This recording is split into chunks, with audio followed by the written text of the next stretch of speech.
Olá a todos, meu nome é Fernando Fidelix Nunes e neste vídeo falarei com vocês sobre os seguintes conceitos que são fundamentais para a análise de discurso crítica: contexto, discurso, gênero do discurso, compreensão responsiva e dialogismo. Antes de fazer, gostaria de pedir que se inscreva no canal e deixe um like no vídeo, pois isso vai nos ajudar muito neste projeto de difusão de arte, cultura e conhecimento aqui no YouTube. Também quero destacar que esses conceitos serão apresentados de forma introdutória e que ao final da aula eu apresentarei para vocês as referências bibliográficas.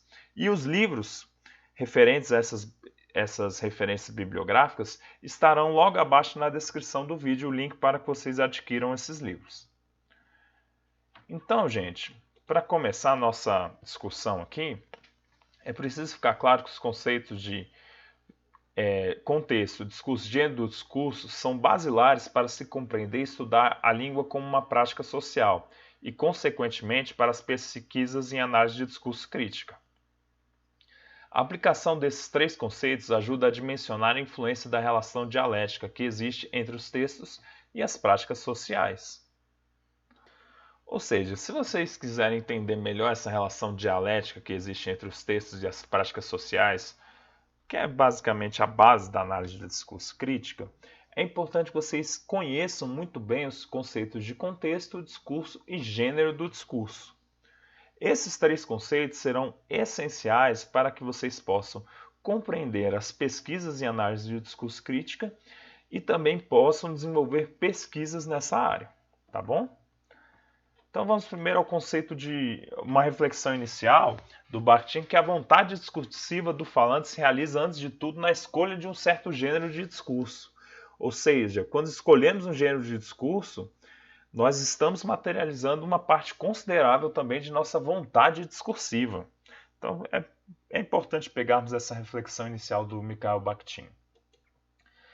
Para entendermos a abordagem que eu vou apresentar aqui de contexto, que é uma abordagem sociocognitiva do Theo Van Dijk, é importante que vocês entendam e conheçam o conceito de modelos mentais. Aqui eu peguei uma citação do Steinberg.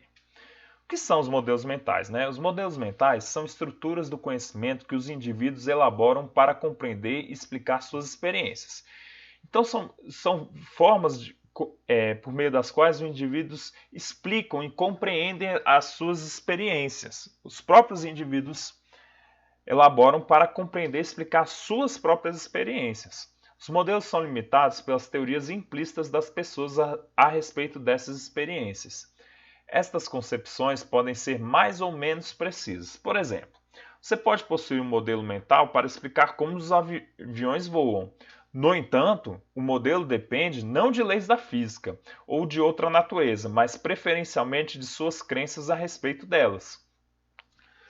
Ou seja, de certa maneira, nós temos modelos mentais que nós entendemos como os aviões voam de maneira relativamente ampla, assim, genérica. Mas a maioria das pessoas não conhecem detalhadamente as leis físicas que envolvem todo o processo que vai resultar no voo do avião. E isso é uma experiência que nós construímos, né? Para compreender e explicar essa experiência do avião estar voando, que construímos subjetivamente. Então é importante que a gente tenha essa noção de que o contexto, as situações, a experiência é construído de forma subjetiva por cada indivíduo. E essa é a chave do conceito de modelos mentais que vai ser utilizada pelo Van Dijk para se estudar o contexto. E aí ele continua: o mesmo se aplicaria à criação de modelos mentais, com base em problemas envolvendo raciocínio baseado em um texto ou em símbolos, do mesmo modo que para relatos de aviões voando no ar. Aqui teremos o conceito do Van Dijk, né, sobre o contexto. Para ele, o contexto é a interface entre sociedade, situação e discurso. Diferentemente de outros autores que abordam o contexto de forma objetiva, como Michael Halliday, que aborda o contexto de forma relativamente estática e determinante para o discurso, Van Dijk por meio de uma perspectiva sociocognitiva, considera que o tempo, o lugar, as pessoas, as relações entre pessoas, bem como suas propriedades e ações, estão constantemente mudando durante a experiência. Para ele, propriedades sociais e propriedades cognitivas, como memória, atenção, percepção, representação e organização do conhecimento, estão interligadas para a construção de modelos de contexto, que estão ligados aos modelos mentais. Vamos ver aqui como ele vai discutir essa relação dos modelos de contexto com os modelos mentais, no slide seguinte. Afinal, os contextos são um tipo especial de modelo mental da experiência cotidiana. A única característica diferente dos modelos de contextos é que eles representam a comunicação ou interação verbal e que, da mesma forma que os modelos mais gerais de experiência ou interação, organizam o modo como adaptamos nossas ações à situação ou ao entorno. Os modelos de contexto organizam os modos como nosso discurso é estruturado e adaptado estrategicamente à situação comunicativa verbal, ou seja, os modelos de contextos vão ser baseados em modelos mentais. Né? Os modelos de contexto são um tipo especial de modelo mental da experiência cotidiana, na perspectiva do Van Dijk. E alguns aspectos gerais dos modelos de contexto que o Van Dijk apresenta são os seguintes: que eles ficam armazenados na memória episódica, são pessoais, únicos e subjetivos, representam eventos comunicativos específicos, são formados ou atualizados por uma interpretação estratégica dos eventos, bem como pela instanciação de conhecimentos gerais compartilhados socialmente desses mesmos eventos.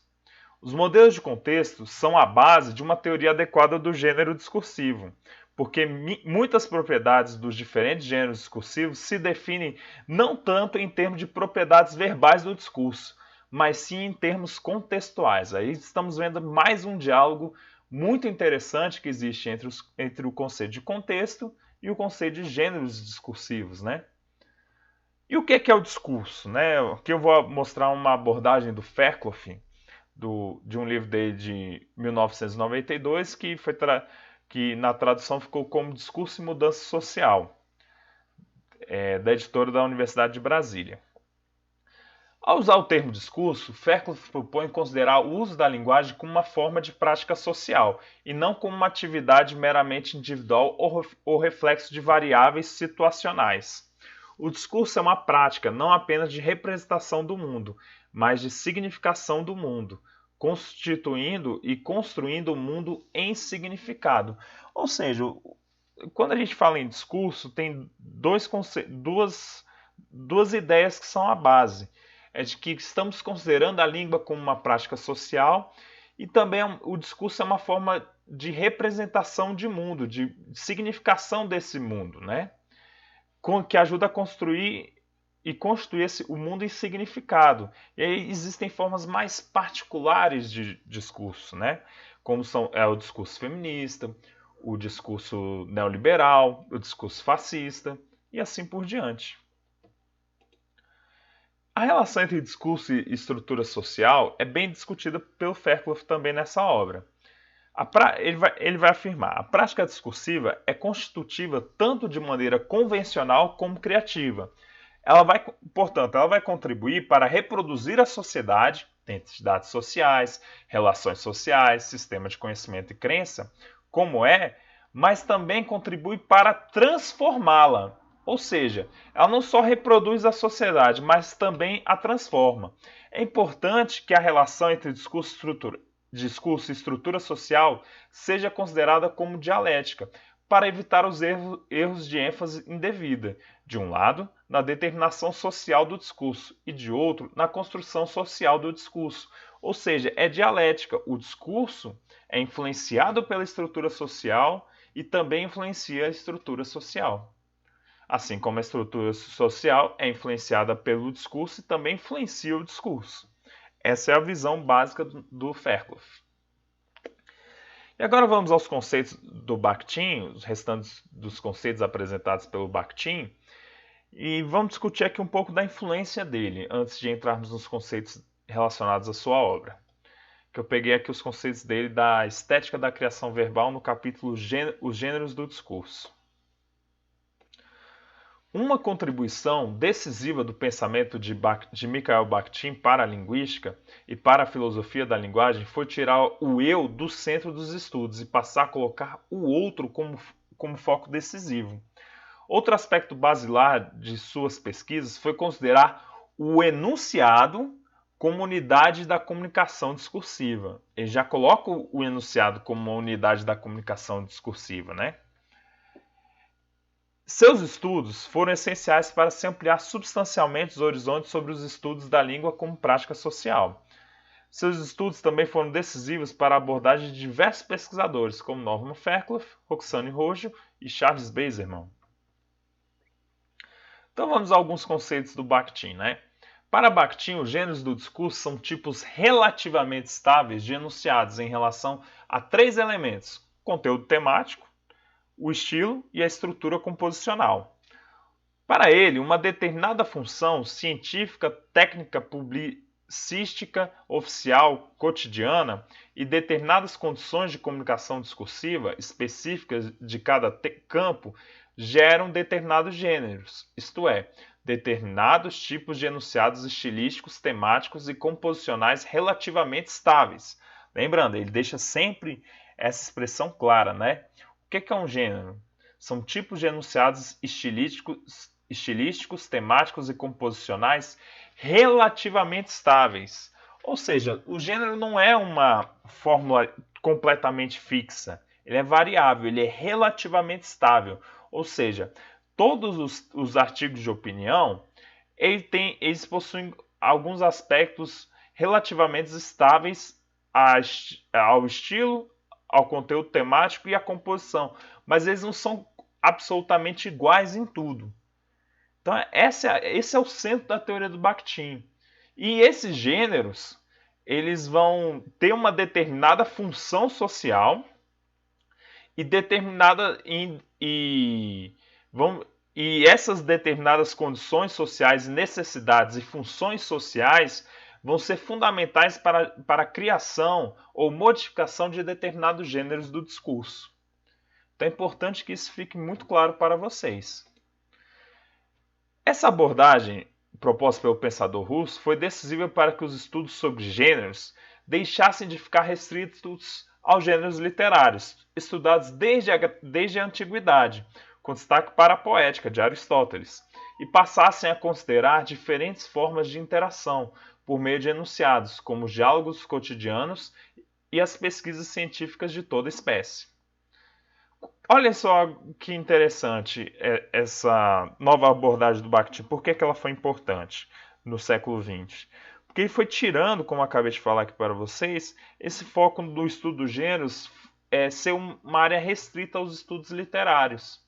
Passou a ser cada vez mais comum, a partir dos estudos do Bakhtin, ou seja, a partir do século XX, os pesquisadores passarem a olhar os gêneros do discurso de uma maneira mais ampla. Então essa é uma contribuição decisiva do Bakhtin. Quanto à linguagem literária, Bakhtin também destaca que toda ampliação da linguagem literária, à custa das diversas camadas extraliterárias da língua nacional, está intimamente ligada à penetração da linguagem literária em todos os gêneros, literários, científicos, publicísticos, de conversação, etc. E aqui tem uma diferenciação que o Bakhtin faz entre os gêneros. Para ele existem os gêneros primários e os gêneros secundários. Aqui eu adaptei um trecho de um trabalho de Rojo e Barbosa. E coloquei na tabela que eu acredito que assim vai ficar mais didático para vocês. O que são os gêneros primários? São aqueles que ocorrem em nossas atividades mais simples, privadas e cotidianas, geralmente, mas não necessariamente na modalidade oral do discurso. São ordens, pedidos, cumprimentos, conversas com amigos ou parentes, bilhetes, certas cartas, interações no Skype, torpedos e posts em certos tipos de blog. Então esses são gêneros primários. Já os gêneros secundários, aqui, servem a finalidades públicas de vários tipos, em diversas esferas ou campos de atividade humana e de comunicação. Esses são mais complexos, regularmente se valem da escrita ou de uma ou de outra maneira, e hoje também de outras linguagens, e têm função mais formal e oficial. São relatórios, atas, formulários, notícias, anúncios, artigos, romances, telenovelas, noticiários televisivos ou radiofônicos, entre outros. E aqui as autoras trazem uma observação importante para a ligação desses dois gêneros. Os gêneros secundários podem absorver e transformar os primários em sua composição, assim como a telenovela inclui conversas cotidianas entre seus personagens na trama, né? Então é muito comum vermos os gêneros secundários serem compostos cotidianamente por gêneros primários, né? Como elas deram aqui o exemplo da telenovela, né? Que inclui conversas cotidianas entre seus personagens na trama. Outro conceito muito importante aqui será o de compreensão ativamente responsiva. Para Bakhtin, toda compreensão plena é ativamente responsiva e não é senão uma fase inicial preparatória da resposta, seja qual for a forma em que ela se dê. O próprio falante está determinado precisamente a essa compreensão ativamente responsiva. Ele não espera uma compreensão passiva, por assim dizer, que apenas duble o seu pensamento em voz alheia, mas uma resposta, uma concordância, uma participação, uma objeção, uma execução, etc. Os diferentes gêneros do discurso, só fazer uma pequena alteração. Voltando aqui, os diferentes gêneros do discurso pressupõem diferentes diretrizes de objetivos, projetos de discurso dos falantes ou escreventes. Ou seja, a compreensão ativamente responsiva vai entender que toda compreensão de um texto vai ser responsiva. Ou seja, as pessoas não são depósitos de enunciados alheios. As pessoas, diante de um enunciado, elas têm uma compreensão ativamente responsiva. Ou seja, elas não apenas vão dublar ou repetir o pensamento de outra pessoa, mas elas vão elaborar uma resposta, uma concordância, uma participação, uma objeção, uma execução. Então, aqui é uma ampliação considerável da maneira como muitas pessoas, historicamente na linguística, encararam os diálogos, né? A relação entre os enunciados, porque muitas vezes se via historicamente na linguística de que quem falava era o detentor vamos dizer assim, do texto que ia determinar o que o outro iria fazer. E não é bem assim. O outro tem uma compreensão ativamente responsiva. Ele não vai simplesmente aceitar. Não vai acontecer isso. Alguém falou uma coisa, o ser humano vai simplesmente aceitar. Não. Ele tem uma compreensão responsiva. Ele pode concordar, pode discordar, pode participar, pode criar uma objeção, pode, depois daquele enunciado, executar uma ação. Então, existem vários rumos que as pessoas têm a partir dos enunciados. Ou seja, é uma ampliação muito grande da ideia de que o interlocutor ele é apenas passivo. Não, ele também é ativo, porque ele está ali, ele não tem uma compreensão puramente passiva, mas ativa, porque ele concorda, ele responde, ele discorda. Então, isso deve ser levado em conta nas pesquisas de análise de discurso crítica também. Outro conceito basilar do Bakhtin é o conceito de dialogismo, né? Que foi a base para o desenvolvimento do conceito de intertextualidade, criado por Julia Kristeva. Cada enunciado é um elo na corrente complexamente organizada de outros enunciados. É assim que o Bakhtin coloca o conceito de dialogismo. Assim, o enunciado é um elo na cadeia da comunicação discursiva e não pode ser separado dos elos precedentes que o determinam tanto de fora quanto de dentro, gerando nele atitudes responsivas, diretas e ressonâncias dialógicas. Entretanto, o enunciado não está ligado apenas aos elos precedentes, mas também aos subsequentes da comunicação discursiva. Então é importante que isso fique claro para vocês. Um enunciado ele é um elo da comunicação discursiva. Ele sucede um anterior e precede um posterior. Então existe isso de uma maneira muito clara na construção da comunicação discursiva. Então é importante entender o dialogismo, né? Como os enunciados que vão construindo elos na comunicação. Futuramente eu vou fazer aqui uma aula sobre o conceito de intertextualidade. Farei um vídeo aqui só sobre intertextualidade, mas por enquanto estamos falando só do dialogismo. E aqui uma relação muito interessante do Bakhtin que ele coloca entre gênero, enunciado e oração. Que é quando escolhemos um determinado tipo de oração, não escolhemos apenas para uma oração. Não o fazemos por considerarmos o que queremos exprimir com determinada oração. Escolhemos um tipo de oração do ponto de vista do enunciado inteiro. Aqui é muito importante, que se apresenta a nossa imaginação discursiva e determina a nossa escolha. Ou seja, o Bakhtin traz que uma oração, ela, dentro de um enunciado, ela é utilizada tendo em vista o objetivo do enunciado como um todo. Considerar isso é basilar, tá bom, gente? Para pensarmos, para analisarmos os textos. A concepção sobre a forma do conjunto do enunciado, isto é, sobre um determinado gênero do discurso, guia-nos no processo do nosso discurso. A ideia do nosso enunciado em seu conjunto pode, é verdade, exigir para a sua realização apenas uma oração, mas pode exigi-las em grande número. Ou seja, o que a gente precisa ter aqui de uma maneira bem evidenciada aqui para todos nós? Que o enunciado, ele não vai ser simplesmente um amontoado de orações desconectadas. Não, essas orações têm um objetivo seguem um objetivo, uma linha que é o centro do enunciado, de acordo com a intenção do enunciador. E o gênero vai ajudar nesse processo de construção do discurso, vai nos guiar no processo da construção do discurso que queremos elaborar. Aqui uma observação final que eu quero fazer é que atualmente, embora vocês tenham visto aqui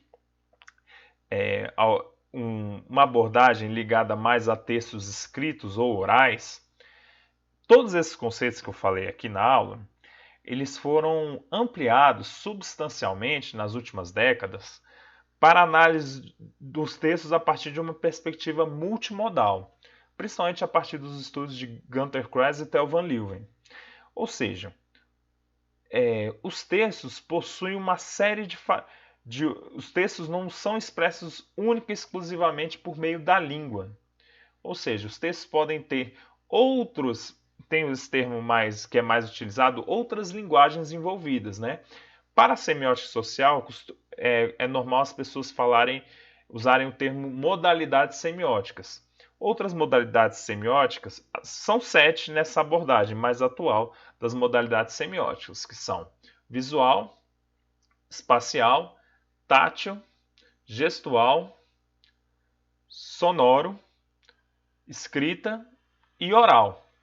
Então, estão ligados dessa maneira, tem essas 7 modalidades semióticas são levadas em consideração.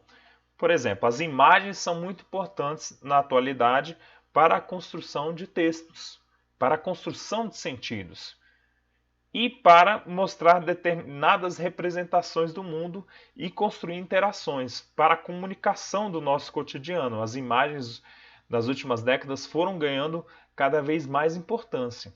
Não que elas nunca tivessem importância, mas nas últimas décadas as imagens foram ganhando mais importância. Então, nos próximos vídeos eu pretendo também mostrar isso para vocês. Como as várias modalidades semióticas se articulam a esses conceitos na construção de sentidos e como o discurso, o contexto e os gêneros, principalmente, eles estão ligados, eles não são construídos unicamente por meio da escrita. ou da oralidade, mas pelo uso conjunto, mas por meio do uso conjunto de várias modalidades semióticas. Isso discutiremos de maneira mais profunda em breve. Aqui estão as referências bibliográficas do texto do Bakhtin, do Fairclough, do Halliday, da Roxane Roujo, da Jaqueline Barbosa, do Steinberg e do Van Dyck. Caso queiram adquirir esses livros, o link para eles estarão logo abaixo na descrição do vídeo. Tá bom, gente? É isso. Se tiver ficado qualquer dúvida, qualquer comentário ou qualquer sugestão que vocês tenham para um próximo vídeo, deixem nos comentários, tá bom? Pois isso vai nos ajudar muito na nossa elaboração aqui do canal, deste projeto. Tá bom, gente? Até a próxima.